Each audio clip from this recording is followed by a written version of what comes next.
Hello, ಎಲ್ಲರಿಗೂ ನಮಸ್ಕಾರ. ನಾನಿವತ್ತು ನನ್ನ ಮಗಳಿಗೋಸ್ಕರ ಚಾಕ್ಲೇಟ್ ಮಾಡ್ತಾ ಇದ್ದೀನಿ, ಹೋಮ್ ಮೇಡ್ ಚಾಕ್ಲೇಟ್.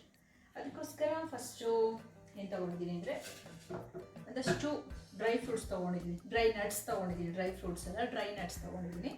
ಸ್ವಲ್ಪ ಗೋಡಂಬಿ, ಹಾಗೆ ಸ್ವಲ್ಪ ಬಾದಾಮಿ, ಹಾಗೆ ಸ್ವಲ್ಪ ಕುಂಬಳಕಾಯಿ ಬೀಜ ಮತ್ತು ಸೂರ್ಯಕಾಂತಿ ಬೀಜ ತೊಗೊಂಡಿದ್ದೀನಿ. ಏನು ಬೇಕಾದರೂ ನಮ್ಮ ಇಷ್ಟ, ಡ್ರೈ ಫ್ರೂಟ್ಸ್ ಬೇಕಾದರೂ ಹಾಕೋಬೋದು. ಅಂದರೆ ಒಣ ದ್ರಾಕ್ಷಿ ಅಥವಾ ಬೆರೀಸ್ ಏನಾದರೂ ಬರುತ್ತಲ್ಲ ಅದು ಕೂಡ ಹಾಕೋಬೋದು.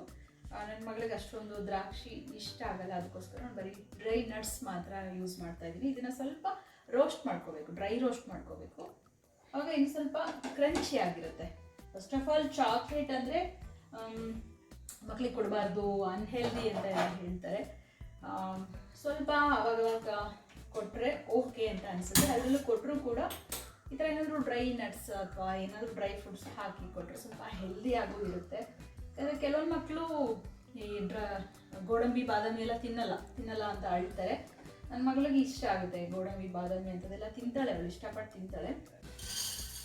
ಎಲ್ಲ ಒಟ್ಟಿಗೆ ಮಾಡ್ಕೋತೀನಿ. ಸ್ವಲ್ಪ ಕ್ರಂಚಿ ಆದರೆ ಸಾಕು ಅಷ್ಟೇ, ಅದಕ್ಕೇನು ತುಪ್ಪ ಬೆಣ್ಣೆ ಅವಶ್ಯಕತೆ ಏನಿಲ್ಲ. ಈ ಕಡೆ ನಾನು ಸ್ವಲ್ಪ ನೀರನ್ನ ಕಾಯಕ್ಕಿಟ್ಟಿದ್ದೀನಿ. ಹೇಗೆ ಅಂದರೆ ಒಂದು ಪಾತ್ರೆಯಲ್ಲಿ ನೀರಿಟ್ಬಿಟ್ಟು ಅದಕ್ಕೆ ಇನ್ನೊಂದು ಪಾತ್ರೆ ಇಟ್ಕೊಂಡಿದ್ದೀನಿ. ತೋರಿಸ್ತೀನಿ ಅದು ಯಾಕೆ ಅಂತ. ಹಾಗೆ ಒಂದು ಈ ಥರ ಒಂದು ಚಾಕ್ಲೇಟ್ ಕಾಂಪೌಂಡ್ ತೊಗೊಂಡಿದ್ದೀನಿ. ಇದು ಆನ್ಲೈನಲ್ಲೆಲ್ಲ ಈಸಿಯಾಗಿ ಸಿಗುತ್ತೆ. ನಾನಿವತ್ತು ಇದರಲ್ಲಿ ಮಾಡ್ತಾಯಿದ್ದೀನಿ. ನಾವು ಬೇಕಾದರೆ ಡೈರೆಕ್ಟಾಗಿ ಕೊಕೋ ಪೌಡ್ರಲ್ಲಿ ಕೂಡ ಈ ಥರ ಚಾಕ್ಲೇಟ್ ಮಾಡಬಹುದು. ನಾನೀಗ ಇದನ್ನು ರೆಡಿಮೇಡ್ ತೊಗೊಂಡಿದ್ದೀನಿ. ಸ್ವಲ್ಪ ಬಿಸಿ ಆಗಲಿ, ಸ್ವಲ್ಪ ಕ್ರಂಚಿ ಆಗಲಿ ಅನ್ನೋಕ್ಕೋಸ್ಕರ ಅಷ್ಟರಲ್ಲಿ ನಾನು ಇದನ್ನು ಕಟ್ ಮಾಡ್ಕೋತೀನಿ. ಏನಕ್ಕೆ ಅಂದರೆ ಇದನ್ನು ಕರಗಿಸ್ಕೋಬೇಕು, ಅದಕ್ಕೋಸ್ಕರ.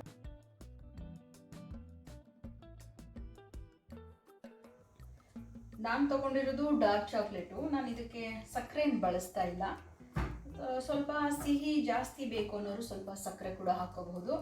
ಇದರಲ್ಲಿ ಸಕ್ಕರೆ ಅಂಶ ಇದೆ, ಆಲ್ರೆಡಿ ಸ್ವೀಟ್ ಆಗಿದೆ ಇದು. ಅದಕ್ಕೋಸ್ಕರ ನಾನು ಮತ್ತೆ ಮೇಲ್ಗಡೆ ಸಕ್ಕರೆ ಹಾಕ್ತಿಲ್ಲ. ಅಕಸ್ಮಾತ್ ಸಕ್ಕರೆ ಬೇಕು ಅಂದರೆ ಸಕ್ಕರೆ ಪುಡಿನ ಸ್ವಲ್ಪ ಹಾಕ್ಕೋಬಹುದು. ಈಗ ಇದು ಕಟ್ ಮಾಡಿದ್ದೆಲ್ಲ ಆಗಿದೆ. ಇದನ್ನು ನೆಕ್ಸ್ಟ್ ಏನು ಮಾಡಬೇಕು ಅಂದರೆ ನಾನೀಗ ಒಂದು ಪಾತ್ರೆಯಲ್ಲಿ ನೀರು ಕಾಯಿಸ್ಕೊಂಡಿದ್ದೀನಿ. ಅದರಲ್ಲಿ ಇದನ್ನು ಕರಗಿಸ್ಕೋಬೇಕು. ಡೈರೆಕ್ಟಾಗಿ ಇದನ್ನು ಡೈರೆಕ್ಟ್ ಪಾತ್ರೆ ಇಟ್ಬಿಟ್ಟು ಕರಗಿಸ್ಬಾರ್ದು. ಡಬಲ್ ಏನಂತಾರೆ, ಡಬಲ್ ಬಾಯ್ಲ್ ಮೆಥಡ್. ಡೈರೆಕ್ಟಾಗಿ ಇದನ್ನು ಪಾತ್ರೆಯಲ್ಲಿ ಕರಗಿಸ್ಕೋಬಾರ್ದು, ಡಬಲ್ ಬಾಯ್ಲ್ ಮೆಥಡಲ್ಲಿ ಇದನ್ನು ಕರಗಿಸ್ಕೋಬೇಕು. ನಾನು ಈಗ ಅದೇ ಥರ ಮಾಡ್ತೀನಿ. ಓವನ್ ಇದ್ದರೆ ಓವನಲ್ಲಿ ಕೂಡ ಇದನ್ನು ಕರಗಿಸ್ಕೋಬಹುದು, ಈಸಿಯಾಗುತ್ತೆ. ಈಗ ನೀರೆಲ್ಲ ಬಿಸಿ ಆಗಿದೆ. ಇವಾಗ ಇದಕ್ಕೆ ನಾನು ಕಟ್ ಮಾಡ್ಕೊಂಡಿರೋಂಥ ಚಾಕ್ಲೇಟ್ನ ಹಾಕೋತೀನಿ. ನೀರು ತುಂಬ ಕಾದಿದೆ, ನಾನು ಗ್ಯಾಸ್ ಆಫ್ ಮಾಡಿದ್ದೀನಿ ಈಗ. ಯಾಕಂದರೆ ಇದು ಬೇಗ ಕರಗಿಬಿಡುತ್ತೆ.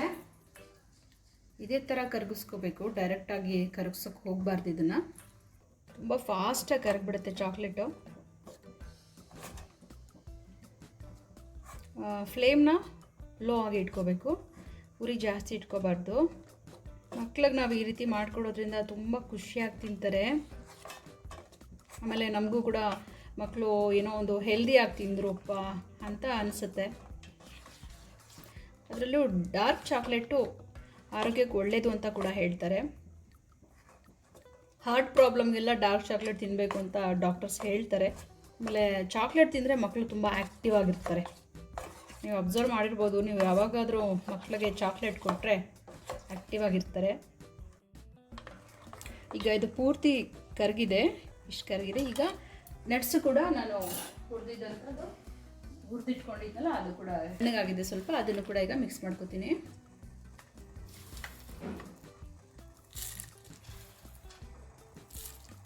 ದಪ್ಪ ದಪ್ಪ ಕೂಡ ಹಾಕೋಬೋದು, ನಾವು ಇಡಿಯಾಗಿ ಕೂಡ ಹಾಕೋಬೋದು. ಆದರೆ ಮಕ್ಕಳು ತಿನ್ನೋದ್ರಿಂದ ಸ್ವಲ್ಪ ಚಿಕ್ಕ ಕಟ್ ಮಾಡಿ ಹಾಕಿದ್ರೆ ಅವರಿಗೆ ತಿನ್ನೋದಕ್ಕೆ ಈಸಿ ಆಗುತ್ತೆ. ನಾನೀಗ ಸ್ಟವ್ ಕೂಡ ಆಫ್ ಮಾಡ್ಕೊಂಡಿದ್ದೀನಿ. ನೀರು ಬಿಸಿ ಇರುತ್ತಲ್ಲ ಅಷ್ಟರಲ್ಲೇ ಅದು ಇದಾಗುತ್ತೆ. ಈಗ ಇಮಿಡಿಯೇಟಾಗಿ ನಾವು ಯಾವುದಕ್ಕೆ ಬೇಕಾದರೂ ಇದನ್ನು ಸರ್ವ್ ಮಾಡ್ಕೋಬೋದು. ನಾನೇನು ಮಾಡ್ತಾಯಿದ್ದೀನಿ ಅಂದರೆ ಈ ಥರ ಐಸ್ ಕ್ಯೂಬ್ ಟ್ರೇಗಳಿರುತ್ತಲ್ಲ ಅದಕ್ಕೆ ಹಾಕೋತಾ ಇದ್ದೀನಿ. ಚಾಕ್ಲೇಟ್ ಮೋಲ್ಡ್ಗಳು ಬರುತ್ತಲ್ಲ ಅದಕ್ಕೂ ಕೂಡ ಹಾಕೋಬೋದು.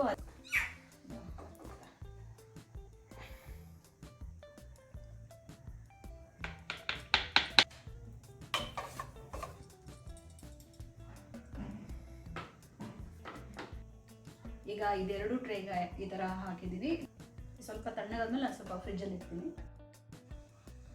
ಈಗ ಇನ್ನೂ ಒಂಥರ ಮಾಡಿ ತೋರಿಸ್ತಾ ಇದ್ದೀನಿ ನಾನು. ಮಕ್ಕಳಿಗೆ ಹಣ್ಣಂದರೆ ಅಷ್ಟೊಂದು ಇಷ್ಟ ಆಗಲ್ಲ.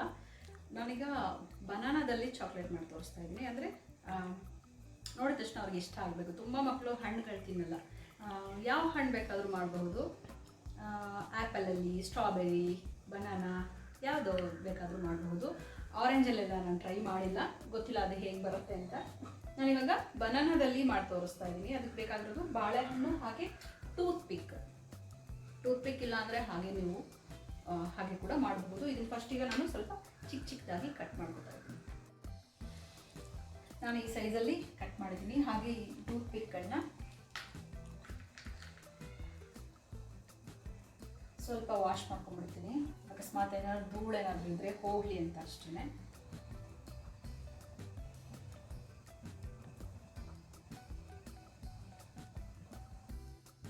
ಹೀಗೆ ಇದನ್ನು ಡ್ರಿಪ್ ಮಾಡ್ತಾ ಇದ್ದೀನಿ.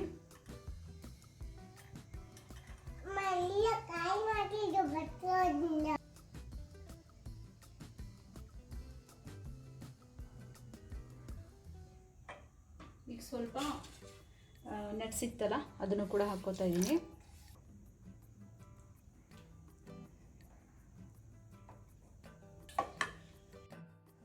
ಇದೆಲ್ಲ ಈಗ ರೆಡಿ ಆಗಿದೆ. ಇದು ತಣ್ಣಗಾದ್ಮೇಲೆ ನಿಮಗೆ ಸಿಗ್ತೀನಿ ನಾನು. ಹಲೋ, ಈಗ ಒಂದು ಅರ್ಧ ಗಂಟೆ ಆಗಿದೆ. ಈ ಚಾಕ್ಲೇಟ್ ಎಲ್ಲ ರೆಡಿ ಆಗಿದೆ, ತಣ್ಣಗಾಗಿದೆ, ಗಟ್ಟಿಗಾಗಿದೆ. ನಾನು ಡಿಮೋಲ್ಡ್ ಮಾಡಿ ತೋರಿಸ್ತೀನಿ. ಈಗ ಇದು ಕೂಡ ಚೆನ್ನಾಗಾಗಿದೆ.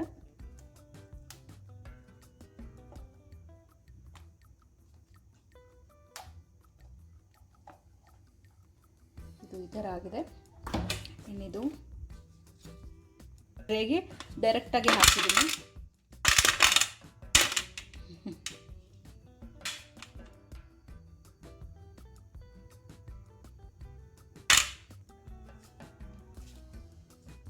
ಇದು ಸಿಲಿಕಾನ್ದೆಲ್ಲ ಬರುತ್ತಲ್ಲ, ಅದು ಕೂಡ ನಿಮ್ಮ ಹತ್ರ ಇದ್ದರೆ ಅದರಲ್ಲೇ ಮಾಡ್ಬೋದು. ಯಾವ ಶೇಪಲ್ಲಿ ಬೇಕಾದರೂ ಮಾಡ್ಕೋಬಹುದು.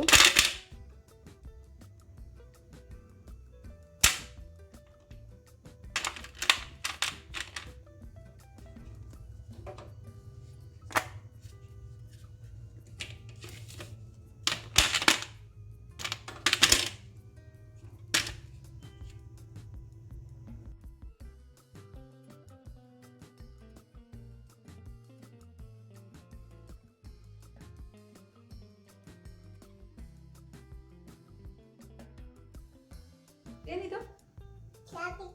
ಚಾಕ್ಲೇಟ್ ಯಾವಾಗಲೇನೋ ಬೇರೆ ಹೇಳ್ತಾ ಇದ್ದಿಲ್ಲ. ಐಸ್ ಕ್ರೀಮ್ ಅಂತೆ.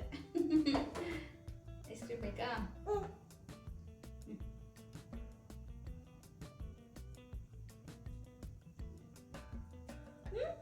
ಚೆನ್ನಾಗಿದ್ಯಾ?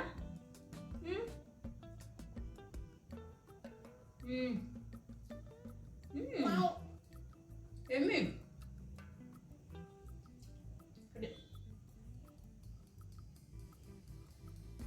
ನಾನೊಂದು ಚಾಕ್ಲೇಟ್ ತಿಂತೀನಿ ಇವಾಗ. ನಟ್ಸ್ದು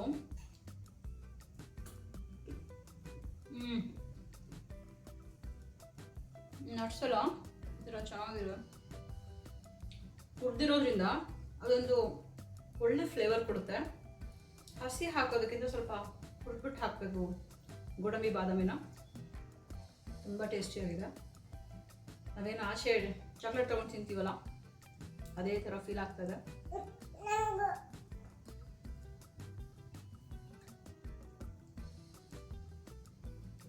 ಚೆನ್ನಾಗಿದೆಯಾ?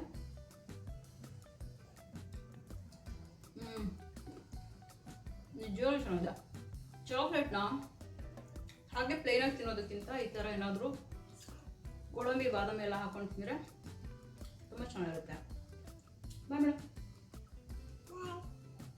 ಇದು ಇವತ್ತಿನ ನನ್ನ ಚಾಕ್ಲೇಟ್ ಸ್ಟೋರಿ. ಇಷ್ಟು ಹೇಳ್ತಾ ನಾನು ಈ ವಿಡಿಯೋನ ಮುಗಿಸ್ತಾ ಇದ್ದೀನಿ. ಈ ವಿಡಿಯೋನ ಲೈಕ್ ಮಾಡಿ, ಹಾಗೆ ನನ್ನ ಚಾನಲ್ಗೆ ಸಬ್ಸ್ಕ್ರೈಬ್ ಮಾಡಿ. ನಮಸ್ಕಾರ.